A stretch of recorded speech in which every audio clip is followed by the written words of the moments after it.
Garrett, the Raiders are such a trash team, organization, and everything else in between that they didn't deserve an episode. They didn't deserve an episode of Talking Chop. It was such a pitiful showing, 31-0. They didn't get the honor of being on Talking Chop.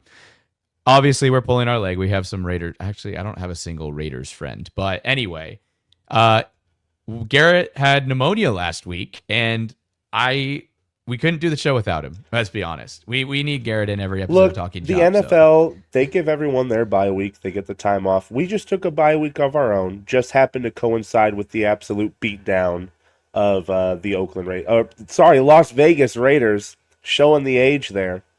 But I mean, there was really nothing much to talk about. I mean, offense was clicking as they did against the Commanders as well, and defense really showed out. But your boy had pneumonia. Couldn't really hop on here and do an episode as I was slowly dying. But we're back. We're really ready to rock. You know, we were a little busy, so just ready to smooth it back and get things back into gear.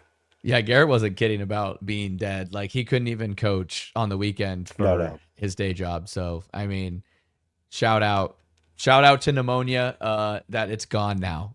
Shout out to urgent cares, hooking your boy up. But we have a wonderful episode, guys. I'm David Pokorny from from Talking Chop. Wow, it's been a while since I've been a part of Upper Hand. Wow, we take a week off, Garrett, and I'm already dead. It's late at night tonight. Ways. It is late. Oh my gosh. And then, as always, Garett Aimutis, offensive line coach at our local high school. He's here. Our associate producer, Jackson Steele, is also with us in the background, typing up stats and timestamps for you guys, keeping us honest, keeping us true, making us accurate. Like PFF, Garrett gave Jeffrey Bassa a 99.9. Greatest performance of all time, baby.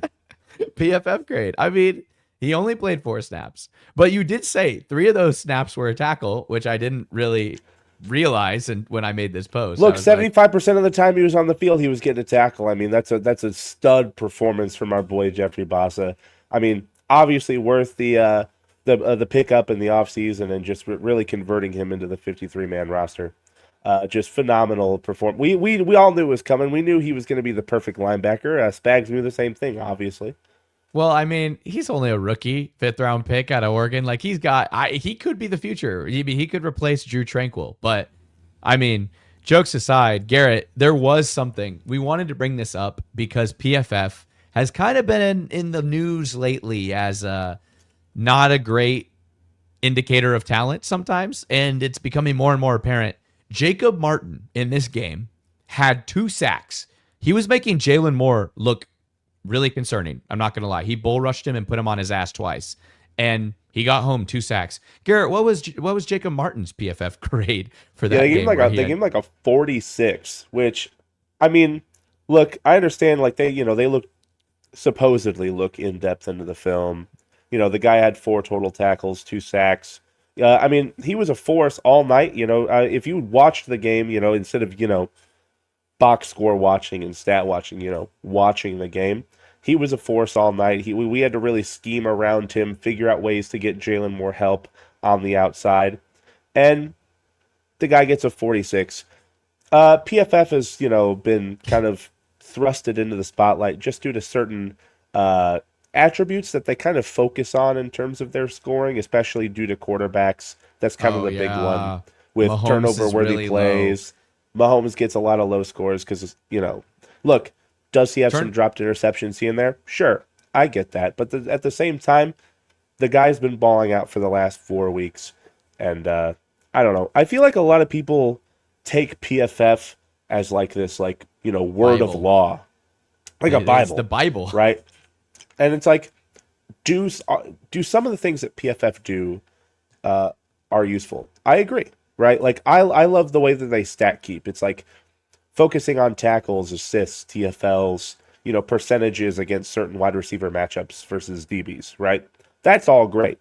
But when they convolge all of this information into one single number as like a score, it just depends on, like, what type of equations and formulas are they putting in to get these, like, just base scores. Like they said Marshawn Lattimore had like an 89 defensive grade or whatever. Like He did have an interception. I mean, he did have an interception, but at the same time, we were torching them for the entire second half. So maybe it's just due to specific matchups, but I don't put too much, stock into PFF's single, number grades. Like I think their offensive line stuff's pretty useful. They're one of the few places that you can actually go in depth on some specific matchups, but I love how they divide it. I love how they divide it between a hurry, a hit, a pressure. Like they really get you all the different and they really love their pressures with George Karlaftis, man, I'll tell you. He doesn't finish sacks. He doesn't finish sacks. He doesn't finish sacks, man. Today he did have a good sack, but there was also let one get away. He did let one get away. I mean, look, I understand you're going for that strip sack, but dude, you can't miss that one. It is a free clean shot right up the gut. No, just whiffs. But anyway, I'm going to give him a have a day. I did put his PFF rating on there. Actually, this is the best transition we've ever had. But it was an 89.4 PFF grade. I had to put it on there. They loved George Karlaftis. He had 1 sack, he had 9 pressures, and he had a batted pass. And that's what I like. I put pass deflection on here to keep it consistent. That's what ESPN labels any time the ball is like swatted by a defensive player. Yeah. But PFF distinguishes between a pass deflection, a pass breakup, or a pass batted. So he had a pass batted at the line, which Spags loves, and you'll see how he loves it when Dana did it too, and an interception and a sack. Dana breakout, like just a legacy game for our boy Mike Dana. Well, we also were saying too that we thought that, well, actually we didn't say this because we didn't do the Commanders episode. Sorry that we did not preview the Commanders, but we would have said in the script that their offensive tackles are terrible. We don't think Josh Connerly Jr. is at the level of a first round left tackle yet, or right tackle where he's been forced to play now, which only makes it worse. I mean, we've talked about this all the time. Yeah, there's probably a couple of videos of us talking about how happy we were that the Commanders took Josh Connerly Jr. right before we took Josh Simmons, because honestly, there was reports going out there that Josh Connerly Jr. was like kind of in the eyes of Veach. So I'm really happy that he got taken before we might have had the chance to.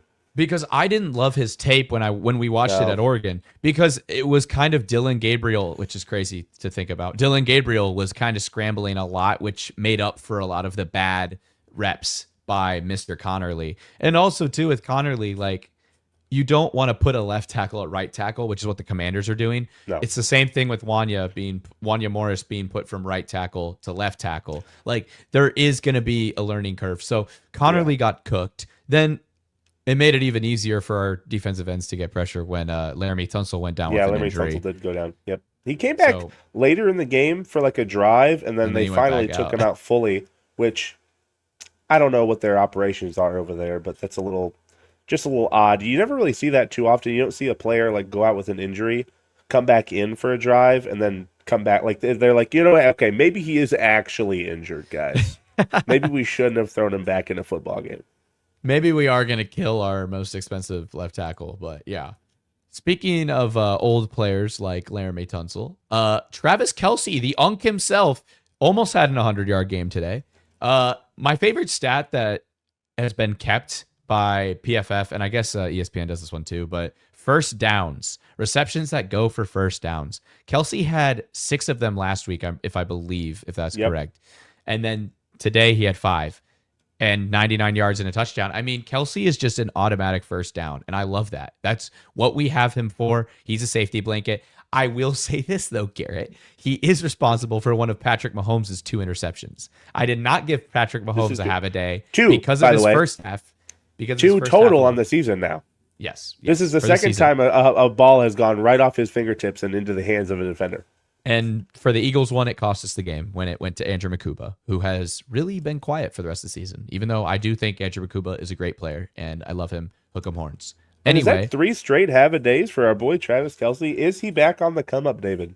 He might be. I love how you noticed this. Someone the other day pointed out on the graphic, they're like, why does Kelce have week 6, 7, and 8 highlighted? And I was like, if you look at Mahomes and some of the other guys, I highlight anytime I give them the award. So it's a great way to keep track of who's been good this season. Now, what's funny about this, though, I did give everybody on offense damn near have a day on week 7 as a meme for everybody's got to eat. So damn near everybody has a week 7 one, including Noah Gray. But someone who didn't have a week 7 one, Kareem Hunt. But he does have a week 8 one because boy howdy did he show up. And I mean, I saw something that Kareem Hunt is more effective than a tush push, which is really funny. And I like that. Kareem Hunt he's on like, 4th and I think 1. he's like 15 of 17 on 4th and 1. And like a the tush push is worse than that, number. which is awesome. Which, I mean, it's not much worse. I think it's like, last time when I saw it was like 13 of 16 maybe. But, which, insanity that they've ran that shit 16 times. I feel like we have really clever ways of giving Kareem Hunt the ball. And also, did you see we put 7 offensive linemen on the field, Garrett, for that one? That was fire. That's just exactly what I like to see. I mean, big ground and pound football, baby. That's the way to go. And it's also nice to see Andy Reid not just go to these really just tricky, ridiculous plays on 4th and short. Just play basic backyard ground and pound football and get the first down. We don't need to go in these random, like, double reverse backwards throw. Like, it's just give the ball to our running back and get the half a yard. It's really that simple. And sometimes better late than never, an old dog can learn a new trick, and that would be Andy Reid in the old dog situation here. I mean, he's going for it on 4th down. I think he's discovered that he actually has a wide receiver, or that he has a quarterback that can do all this. So we're going for it on 4th down way more than Andy Reid has ever done it before. And it might be in due fact to the Butker, but Butker's now I will say I think in terms of his like conservatism, in terms of like play calling and the way he like goes about the game with like time management, I think he's slowly getting better. Which, older you get, I guess you get more wise. But there's still times. There are still times where I feel like we could be putting on like our foot down on the pedal more. And you know what? We did it in the second half of this game. We did. Because I think in the first half, we were playing too conservative. And in the second half, damn near, Rashee Rice did basically all of this in the second half. I mean, he went crazy. And I needed 32 fantasy points from him to beat my friend Nate, who had freaking Bucks defense and James Cook. So I was down for the count. Rice almost did the job by himself. If one of those, he could have had 3 touchdowns, Garrett, but he was an inch short on both of those, 5 inches, which is a lot of inches. But Rashee Rice was short 5 inches on a couple there. I see the face he just gave me. Have a day, Rashee Rice. He's been amazing since we've gotten him back. He is a wide receiver 1 in this league. He might be a top 10 wide receiver. I would easily say he's a top 10 wide receiver in this league. He might be a top 5 wide receiver in this league. We'll have those conversations at the end of the season. But Rashee Rice is just so good at football. What a freaking great addition to this team. I mean, we knew it. I mean, we knew when he came back, our offense was just going to get significantly more explosive, and it was really nice having the final game without him being the Lions. We still had that offensive production and that like change in the way we play, call plays going into the game that Rice came back, and obviously he went crazy against the Raiders and had another phenomenal game last Sunday against the Commanders and Monday.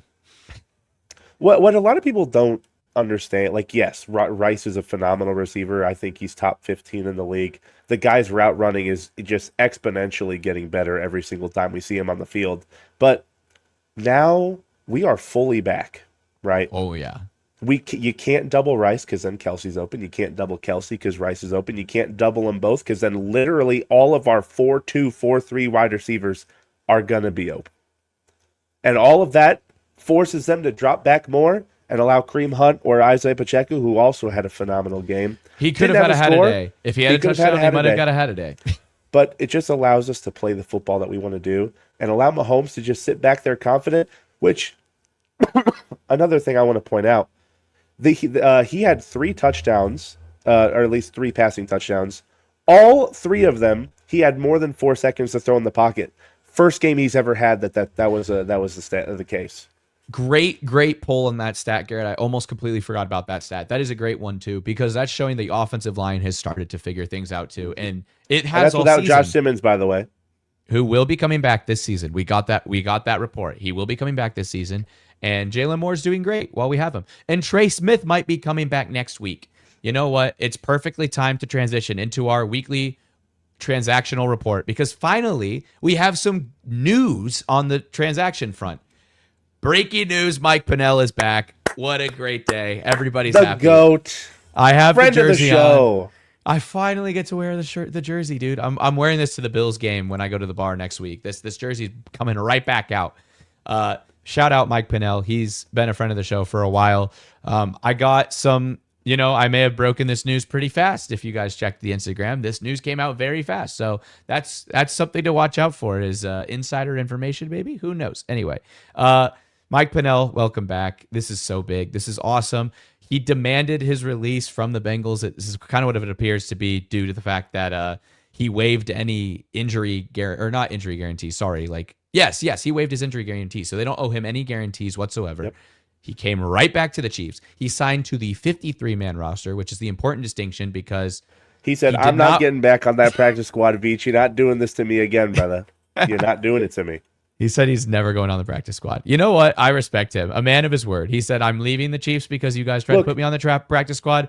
I'm not going to rejoin the Chiefs and be put on the practice squad. Him and Veach finally had that 3/4 of a way through a romance movie where they come back, they realize their mistakes, realize we just needed each other, man. They had that realization.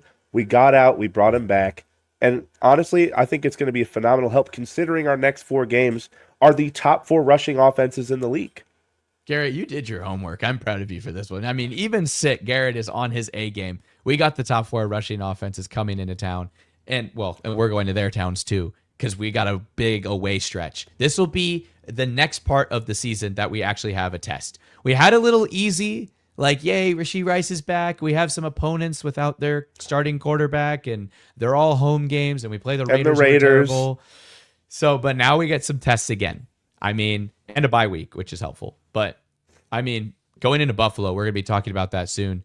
But I'm so glad Mike Pennel is back. I think we can keep up the streak of holding rushers to under 100 yards. The Bills' only 2 losses this season were when James Cook did not rush for 100 yards. So that is a big stat to be watching for sure this year.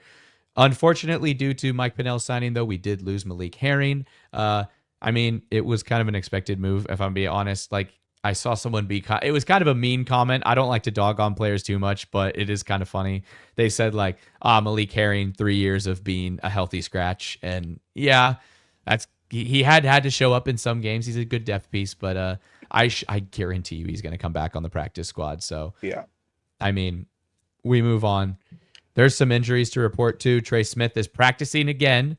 After spending last week on the bench, which did hurt us a lot, Garrett, because Mike Caliendo, while he had a strong game against the Raiders pass rush, the Commanders pass rush did get to Caliendo a little bit. They did take advantage of him a little bit. And, I'm not going to be too harsh on the guy. I mean, he is a backup right guard.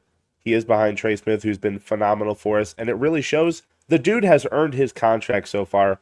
Just the chemistry between him and Creed Humphrey have been just lights out for us the past couple of years. And, the guy's pass block grade wasn't great, let up a sack, let up a bunch of pressures, but really helped us out in the run game. He was making some really nice blocks, really getting in the run fits that we needed him to be, and just allowed us to just make sure the game progressed at the speed that we wanted to go. And was Mahomes hurried most of the night? Yes.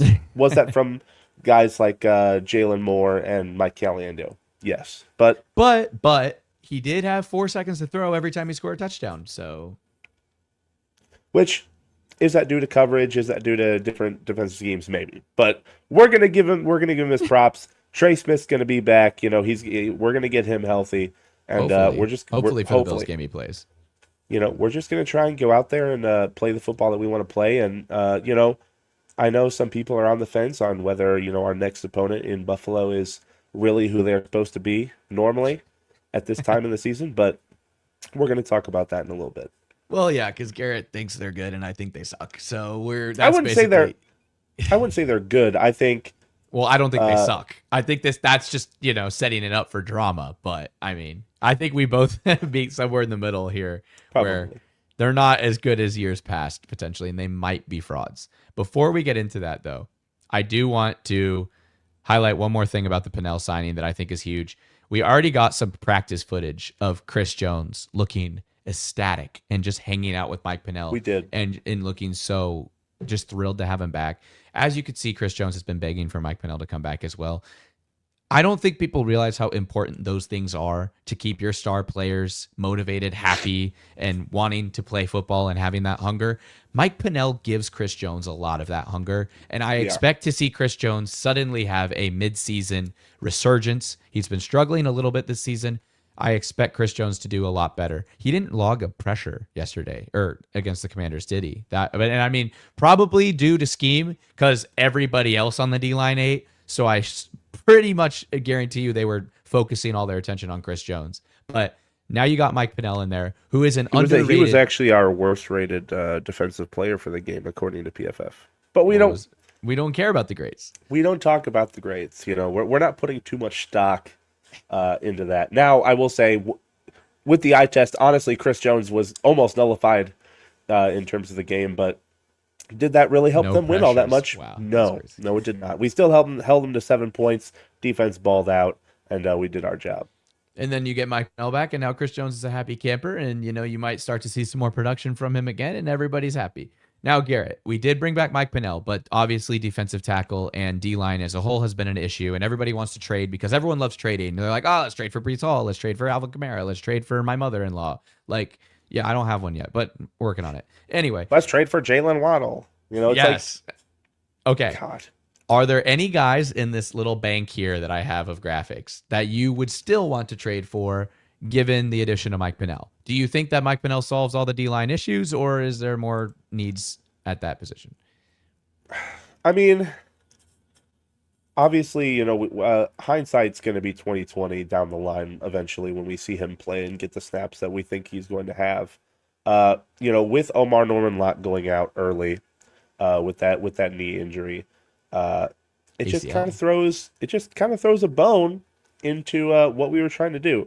I think we should have had Mike Pennel since the beginning.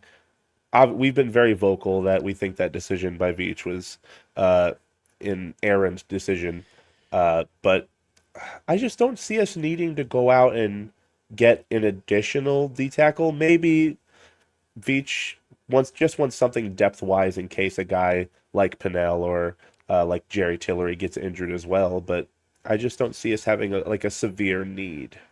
I could agree with that, honestly. I wouldn't go crazy for a defensive tackle. And Garrett, I like your point too, that Veach has come around and brought Pennel back. I remember so many of the people glazing Veach and were like, if he cut Pennel, he knows something is up. He knows that Pennel is washed and sucks. Veach is king and is always right. Well, Veach knows that he is a human and is wrong sometimes, and he corrects his mistakes and he brings back Pennel. So shout out Veach for that. I wouldn't be mad, obviously, if we brought Calais Campbell in. That would be a guy that I'd like to have if you could get him for cheap. We really would have an unk squad at D tackle though. That'd be crazy. But it'd be kind of hype. I mean, that room would be so electric. Chris, Calais, and freaking Mike would all bring so much funny energy. And I think this team would easily win the Super Bowl with something as simple as that addition. So I have been pushing for Calais Campbell. But it has to be cheap. It can't be expensive. It can't be. And he would retire with us probably. I think this is his last year playing. He's 39 freaking years old. So you're talking about cheap at depth. D tackle. Exactly. If you're talking about cheap depth, I only really see him and maybe Colin Saunders if the Jags want to get rid of him because they made him a healthy scratch. Dude. I love Binky. He was one of my favorite players, dude. He was mine too, dude. He was so funny. And he had a pick. He didn't have a pick six, but he had an interception against Mahomes when he was on the Saints. So, I mean, he's an athletic guy. I think he brings the juice. And he went off in that one playoff run. That's what got him paid on the Saints is he went off in the playoffs. So, I'll always have a safe spot for Binky. But yeah, I mean, some of the other guys on this list that I have are not realistic at all. Everybody wants Jalen Phillips. Dude, he's a first-round pick, and he is actually very talented. He's just been injured. We're not getting Jalen Phillips. People that think him. Yeah, people are like, oh, well, this team's bad, so they're gonna just because a team is not performing well doesn't mean they're just gonna go fire sale their best players. That's just not how this works. It's the same thing with the Jets and Breece Hall. They're not gonna get rid of their number one guy just because they're playing bad. That's not how this works. They might if they get the best offer possible, but I still really do see a world, Garrett, where Breece Hall doesn't leave the Jets. And, it really comes down to just, I feel like running back's a little different, but for DNs and corners and all this stuff, like, you don't sell those pieces unless you're the Panthers with Brian Burns. That's one of our favorite Very takes true. to go back to. But yeah, let's get on to the Bills week, dude. We don't need a trade for anybody because we're perfect now, and we're ready to take on the Bills at full strength. The Bills are pretenders, in my opinion. I think they got overblown from their week 1 win against the Ravens. A team, week 1 overreaction. The Ravens are the best team in the world. The Bills just beat the best team in the world with one of the craziest comebacks. Now, I will not cut the credit short on this. That comeback was insane. Potentially a top 10 comeback of all time. That was an amazing game and clearly shows a talented football team, for sure. But looking at Baltimore, they might actually be terrible. They've started to figure it out lately a little bit, maybe, but I mean, they played the Dolphins. That usually helps you figure things out. Then you look at the rest of the Bills' schedule, and you're not really impressed. They beat the Jets, who we just talked about being trash. They beat the Dolphins, who we just talked about being trash. They beat the Saints, another trash team. They lost to New England, who is good. I'll give them that. And it was a close game, but it was in Buffalo. And then they lost to the Falcons in a game that could have been way worse. They were getting blown out at halftime, and they crept back into the game a little bit. Yeah. And then they they put 40 points on the Panthers when Andy Dalton was quarterback. Oh, they're back again. I don't buy it. James Cook had 200 rushing yards. That's not happening. That's just simply not happening against the Chiefs. Garrett, what's the stat with our defensive line? I think we're 36 straight games without a 100-yard rusher against running back on defense. Running back. But yes. Now, I think Lamar probably a couple times has gone over 100, but specifically running backs, they have not had 100 yards.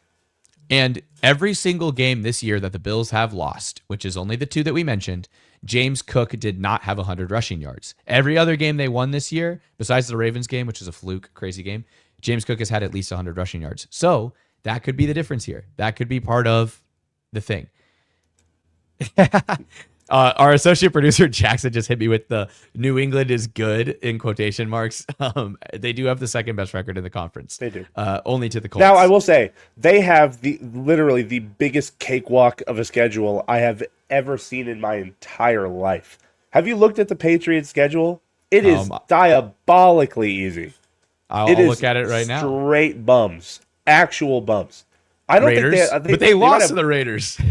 Which is the funny part. They had the Raiders, the Dolphins, the Steelers, who they lost to, who are a decent team, the Panthers, the Bills, the Saints, the Titans, and the Browns. Okay. And then the rest of their schedule, cakewalk. They got the Falcons. They might actually go crazy in terms of score, in terms of record, at least.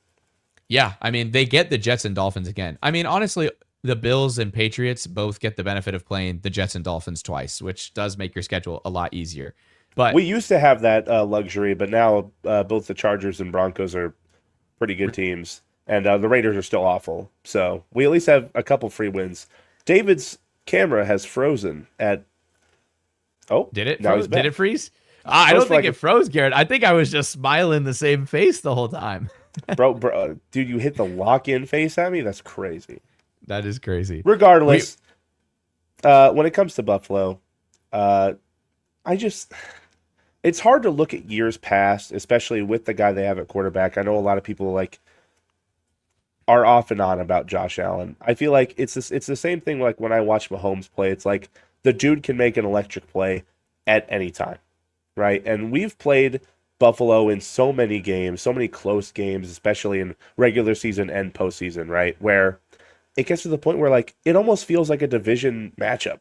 Yeah. We've been so familiar with this team over the past 5 years that it's hard to see us, stomping them, right? Because that's never the case. You're right. No, for sure. I don't think we're going to stomp them. I do think we will win by at least a score. I mean, by at least a touchdown score specifically. I just agree. I mean, there's some legendary games. What comes to mind immediately is Gabe Davis with his, what was it, 4 just touchdowns? Went insane. I think it was 4 touchdowns. Just gross. Completely torched our DBs at the time, which Well, We have a secret weapon in Mike Pennel this week. The Bills have a secret weapon. Gabe Davis will be active for the first time this season back on the Bills. They brought him back, Garrett, for this game. They're like, we need your luck, baby. We need to bring you back. Now, it's good. Now, I think going into this game is kind of nice. Both of us are pretty healthy in terms of having all of our players on the field. I mean, they are missing their two linebackers, though. Yeah, they've got a couple of guys on IR. Ed Oliver, that's a big miss for them. Rams legend Taylor Rapp out for them as well. Oh, yeah, I forgot about him. And obviously, the king of staying on IR, Jamar Hamlin, he's out as well. But other than that, both teams are pretty healthy. Are Matt Milano and Terrell Bernard practicing? Yes, I believe so. Okay. Well, they were out last week, so I was just if they're out this week, boy howdy. I mean, yeah. Regardless, I think our offense isn't going to have too much struggle, especially with all of our weapons coming back. That like the way that we've been progressing in terms of offensive output. I think we're going to continue that line. It's going to come down to, can we control James Cook? And I think we can successfully do that as long as we don't let the game get out of hand early. I will say James Cook will probably have a good receiving game against us. I mean, this has been true for almost all of Chiefs history, especially when you run 3 linebacker sets like we do. We run the most 3 linebacker sets out of any team in the NFL. You're going to have the running back get open in the flat. These running backs are just so much more athletic than linebackers in the modern NFL.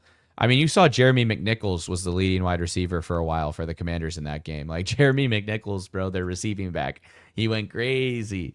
But I could see James Cook having at least 40 yards receiving for sure, and maybe a receiving touchdown. Like he could get active in the receiving game, and that could be a little. He could be problematic, and that might be a way that the Bills generate some passing offense. We also looked at tight ends. We've gotten better, I feel like, about containing tight ends. Kincaid has been, I feel like, the number 1 passing option on the Bills this season.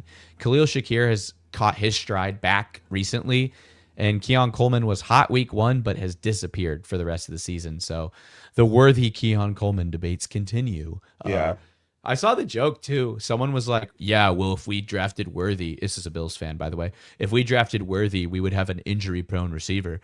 Keon Coleman has missed more games than Xavier Worthy. Can you believe that, Garrett? And can you believe that Xavier Worthy has played more games than Rashee Rice? That's crazy to me. I can't, as a Chief, I can't believe that. But those are true stats. Worthy has 1 more game played than. Well, I mean, Rice was injured the majority of last year and was, obviously suspended at the start of the year. Also, we're totally going to see that graphic about Rashee Rice literally every game throughout the rest of the season. Oh, I should have brought it in the show. I have it on my camera roll.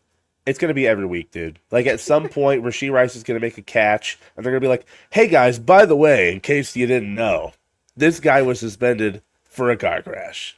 And it was bad, in case you guys didn't know. I will say. Every week. It's going to be every week.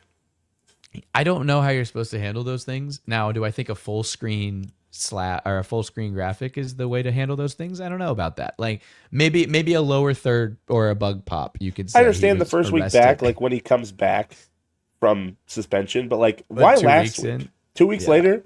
And then Troy Aikman's like, well, he's going to have those little outbursts. I'm like, yeah, okay, Troy. What? Okay, brother. Okay.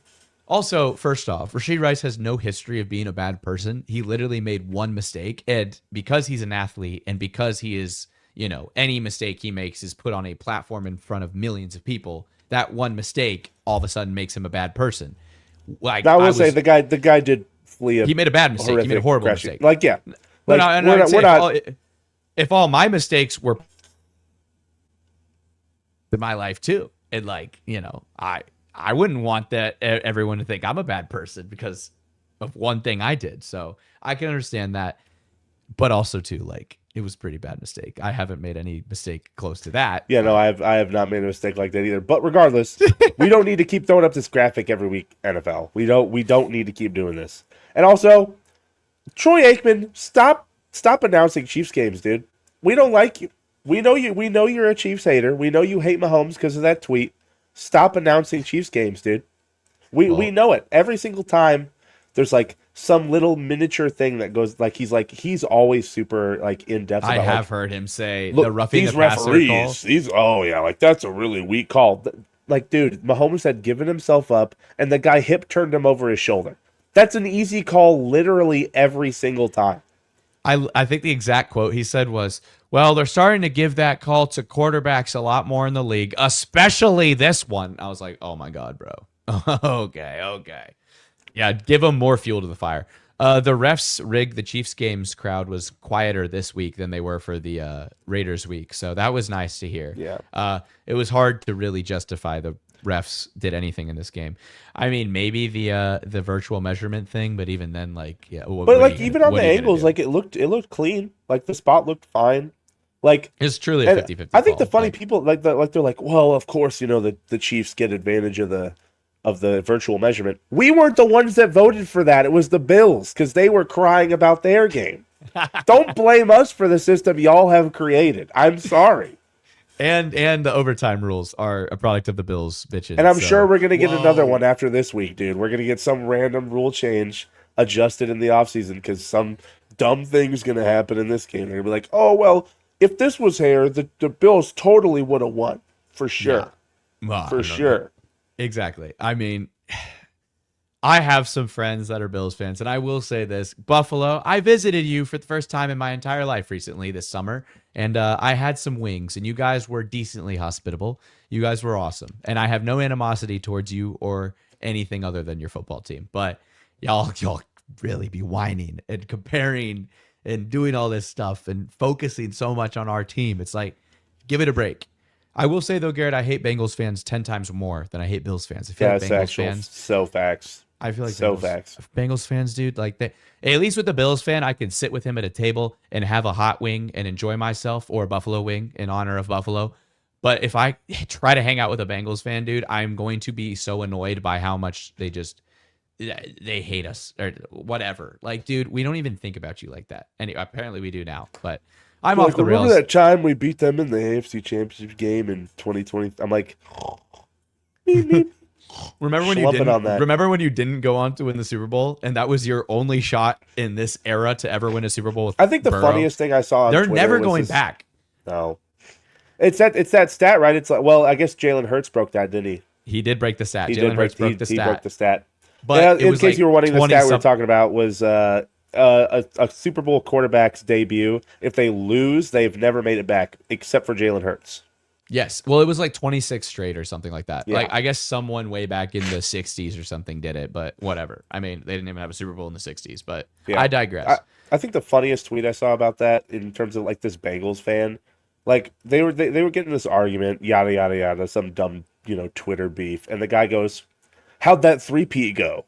I'm like, so you're dunking on us for going to the last 3 Super Bowls and still making the 3 in a row. I'm not sure what they were trying to do in terms of like dunking on, like, oh, I'm sorry, we didn't win 3 straight Super Bowls. Sorry, guys. How did that 4-peat go? Oh wait, I mean 3-peat. Oh wait, I mean 2-peat. Oh wait, I mean 1-peat. Oh wait, you didn't win in the 4 times you went in a row.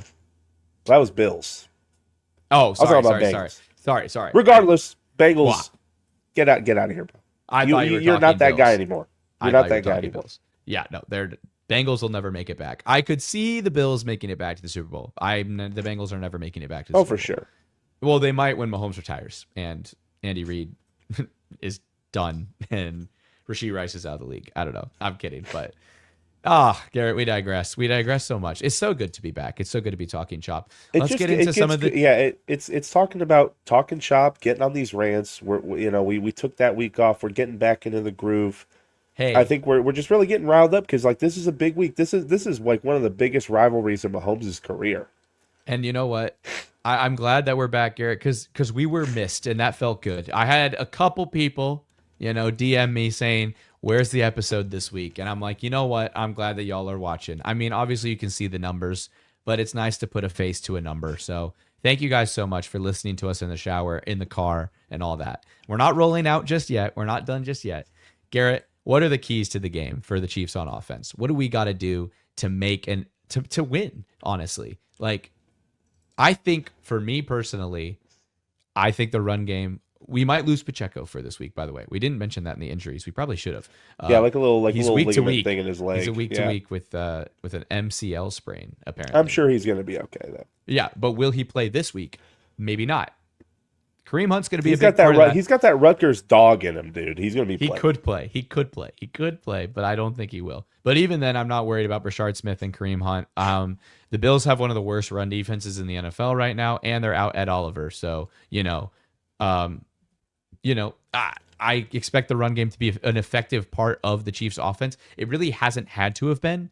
I mean, we really just rely on like, hey, can our running back get like 50 rushing yards and like 10 carries? And then our other running back do about like similar numbers. And then, okay, we're good. We've rushed for the game. Now let's just throw it to Rashee Rice and Kelce and Worthy and everybody. So I kind of want Worthy to have a good game. It'd be nice for him to have another like spectacular show game, because it's really been, we haven't seen Worthy have his game while Rice has been on the field. I mean, maybe week one is to be against the expected. Ravens way back when, but I mean, when you get a guy of like Rashee Rice's caliber, back on the field, it's going to be, a significant reduce in targets for guys like Xavier Worthy, especially with just how often Rashee Rice gets open, right? And going into that, right, I feel like our major keys, especially early on in the game, is like we have a habit of starting incredibly slow, right? And I feel like getting off to a really fast break, jumping off ahead, maybe getting a lucky stop or two at the start of the game,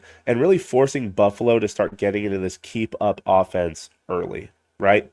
Not allowing them to continue to control the game with James Cook on the ground, and just forcing Josh Allen to do what he supposedly does best and play hero ball, right? Exactly. And that's the thing with Mahomes too, is like early on throughout the game, I feel like, especially against the Commanders, like he was making these throws that, especially the one to Marshawn Lattimore, right? Or to Hollywood. Or to Hollywood that got intercepted by Marshawn Lattimore. I feel like he was dumb pass. Forcing that throw. Like I think 100%. He realized he wanted to get the game moving early. He wanted to get out of this habit of starting slow. He was forcing these decisions that are not normally made by him, right? And I think too, the Kelce pass that was bounced up in the air and intercepted, Rashee Rice was wide open on that play on the curl route, and he was open within like less than 2 seconds. Rashee Rice open on the curl, but he was looking for Kelce, because I think that was the read on the play, and he was looking for Kelce almost too long, to the point where at the same time, he forced the throw in. The guy was wide open. Who, Kelce?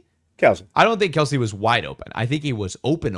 He was open for a first down, which I think was probably his preferred first read. Just like, Rashee Rice was a curl on the first, right at the line too. Like he was also open. I just think Mahomes tunnel vision to that throw, and I think Mahomes, like in the second half, settled down. They fed Rice a lot more intentionally in the second half too, and I think that's the important part too, is get Rashee Rice going. Like they handed it off to him, or had him take a direct snap early in the game too, and that started getting Rashee Rice going. That almost was a touchdown, and I needed it to be a touchdown. That would include, but it wasn't a touchdown, so whatever. But yeah, I did like on one of those really early 3rd and shorts, we went like wishbone formation. Like we're really pulling out a lot of these where Rashard really Smith got the toss. Yeah, really unique scenarios on the football field, and it's really nice to see just the creativity kind of come back after we're getting into a groove early, right? I like seeing us come out with these formations and these alignments that are like kind of wacky when we're up more in the game, right? Absolutely. Go to our tricky stuff when we've already established a neutral game. So when it comes to the game, we just need to realize, turn off the noise. I understand this is a big game, yada, yada, yada, Josh Allen versus Patrick Mahomes. We just need to settle in, ride the waves of the football game, hopefully get up a little bit early, and just coast. Because I feel like we don't need to do anything extravagant to win this game, right? We just need to play the way we've been playing. For once in the Mahomes era, since we've had Tyreek Hill, I think we can rely on our talent to take care of the game. I think we have talent across the board, including especially on offense now, to the point where we can just rely on our talent and let Mahomes do what he needs to do. He's also one game away from breaking the longest streak of 150 passing yards in a game. Really? He's at 115 games straight. Wow. So, one more, and he's got the lead. What was that, dude? Oh, he probably could have broken the 200-yard a game one, if not for, I think he had one random game where it was a really low number recently. It was recently. I bet it was a Broncos game. It was recently, but I was like, damn, because I think he's had like 200 in every single game, damn near. But I digress. Garrett, what a great show today. I think we're super excited for the Bills. Do you want to do a prediction? Do you want to do a score prediction? We used to do score prediction. Let's do a score prediction. I don't think it. Do we keep up the streak of 28 straight points in a game? I don't think so. I think we probably go a little bit under. I was probably going to float somewhere around, I think 24. I think 24-14. Whoa. Okay. I thought you said that we were going to that it was going to be a closer game with the Bills. And then well, I mean, it's 10 points. Okay. 10 points isn't like a blowout. I'm saying it's going to float around the 35-31 with the Chiefs on top. I think it'll be more of a barn burner game. Or there's a world where it's 35 Chiefs and the Bills don't score more than 17, but you never know. But I think 35-31, I think the offenses are going to be hot in this game, especially with the fact that Buffalo's defense just isn't that good. Like, as much as I would love them to be good, they're just not that good. Think the atmosphere in Buffalo could kind of affect at least a little bit of our operation. Yeah, you're right. It's colder. I'm kind of going a little lower. Season. Obviously, I would love to see us explode for more than 24, but I think 24-14 is probably solid around that. Well, Garrett, I say we wrap this episode up because, guys, Garrett, you could tell, is a little tired or a little sick still, and we got to get him some much needed beauty sleep. He had picture day today. Very true. Gotta love it. How did picture day go? Went fine, dude. I got the sleeveless hoodie on with the white undershirt. I'm good to go, dude. You're looking like Mike Vrabel out here, Garrett. I do kind of look like Mike Vrabel. That's very true. Yeah, well, Mike Vrabel, dude, we don't get the Patriots this year, right? We don't get the Patriots, but we do get the Titans. So. We get the Titans. That's why I thought Mike Vrabel. But yeah, his former team, which really, really needs him right now. They fired their head coach, but I digress. All right, guys. Thank you so much for watching the show. As always, be sure to subscribe to the YouTube channel, Talkin Chop. Be sure to listen to us on the Spotify. You know how to listen to us. Apple Podcasts, we see you, we hear you, we got you. We're on there. We do it.